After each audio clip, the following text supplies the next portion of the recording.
Hey y'all, and welcome to another episode of Cooking with Cam. So for this episode in the Carolina country this month, we got a good old recipe for shepherd's pie. I'm gonna go ahead and break down the ingredients that you're gonna need, and we'll go ahead and get started on them.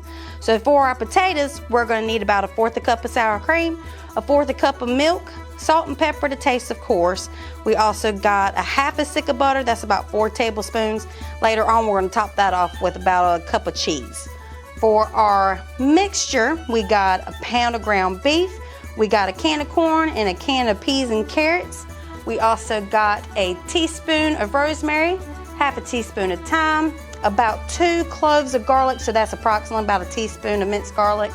We got 1/2 a yellow onion, 2 tablespoons of flour to make it all thick, and a good old cup of beef broth. All right, we'll go ahead and get this started. We already got our instant potatoes made. We'll go ahead and get this all mixed in. Let's go ahead and show you. All right, y'all, so we already got our mashed potatoes made up. We're gonna go ahead and add our additional ingredients. So we got that 1/4 cup of milk. We got 1/4 cup of sour cream. You can't mess up stuff with sour cream, y'all. We got our 1/2 stick of butter. And we'll just add maybe a pinch of pepper and a pinch of salt. And we'll just give that a good old stir. I already have my other pan heating up so we can go ahead and get that ground beef all mixed up. If you got a potato masher, you can use a potato masher right here. I would say that'd probably be your best bet. And this does look like a lot of potatoes, but my husband likes potatoes, so we're gonna make him all the potatoes that he could possibly eat in one time. All right, so we got that mixed in. We'll go ahead and sit the mashed potatoes over to the side. And we'll go ahead and get started on our filling. All right, so we're gonna go ahead and add our pound of ground beef to the pan.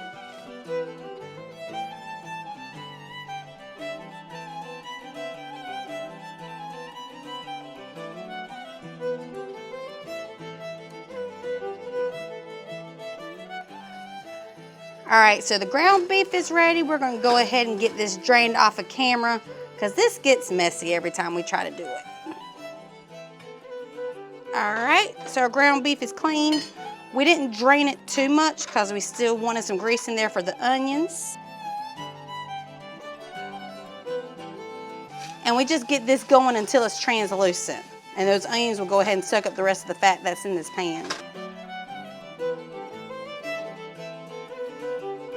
If you're scared about your ground beef drying out a little bit during this, you can go ahead a little bit of that beef broth if you like. That'll soak it right on up. All right, so our onions look good and translucent to me. If you prefer them a little bit darker, you can keep going as long as you want. I'll go ahead and get our corn and peas and carrots. Get them added to the pot. You can use frozen if you like. You'll just have to go a little bit longer on the cooking to make sure that they get thawed out.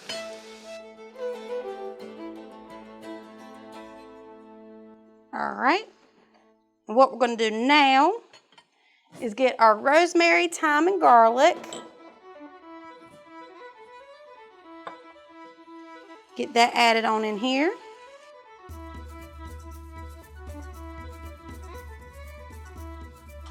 And give that a good stir. I want this all combined before we add in our thickener, our flour. All right, she's looking good. I found a casualty. We'll go ahead and sprinkle our 2 tablespoons of flour right on top. We'll go ahead and give that a good mix. Make sure that's thoroughly combined. And we'll give it about a good minute from that time before we add our beef broth. You could use beef stock. Beef stock might have a little bit more flavor depending on what kind you get. But because I already have so much in here, beef broth is fine.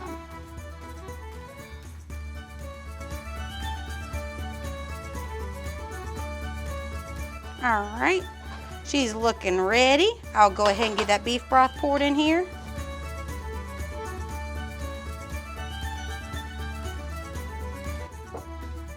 Go ahead and stir that up. And I want that to thicken up. If you want to bump up the heat back up to medium high, that's fine.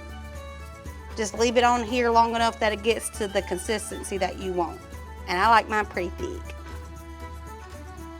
Just let it sit here and reduce, and when it's done, we'll go ahead and start getting that prepped up. All right, so we got everything made up and ready to go. So we're gonna go ahead and get this all put together. We're gonna start with our filling mixture. She is still very hot. So we'll just dump that in. She smells good already. I could eat just this part.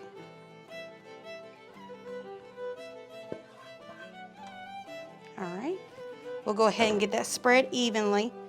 And the dish I got is a 9 by 13, but I wanted it to be a deep, deep dish. Why a deep, deep dish? Because I need room for all the potatoes we're about to put on top of this thing.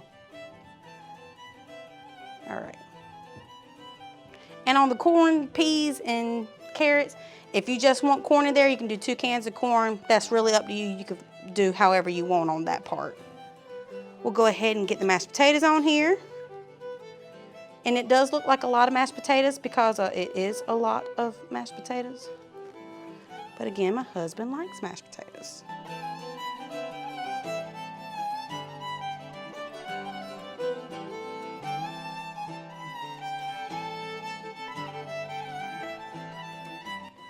And the last bit. All right, so we got all the mashed potatoes in. Now what we'll do to dress this up a little bit is just put a cup of cheese on here. Just sprinkle it however your heart's desire. This is just to make a pretty topping.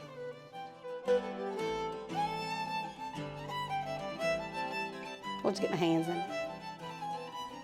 I was trying to be all fancy for y'all. All right, so what we'll do now, we'll go ahead and put it in our oven at 350 degrees for 30 minutes. Once that's done, we'll be right back. All right, y'all, it's ready. Let's go ahead and pull this thing out. Look at there. Got a little bit of gravy coming out on the top too. She's looking just right. We're gonna go ahead and let her cool for a little bit and we'll be right back.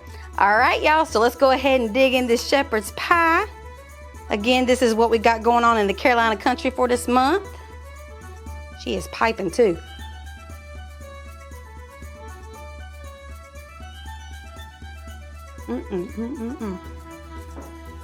Y'all, that just made me so happy. And it's warm too. Ooh. So I hope you like this recipe for this month. Again, this is the shepherd's pie. If you need the recipe, it will be in the Carolina country for this month. Make sure that you follow us on Instagram, Twitter, and Facebook for everything Fort County Electric, and also to watch episodes of Cooking with Cam. Bye, y'all.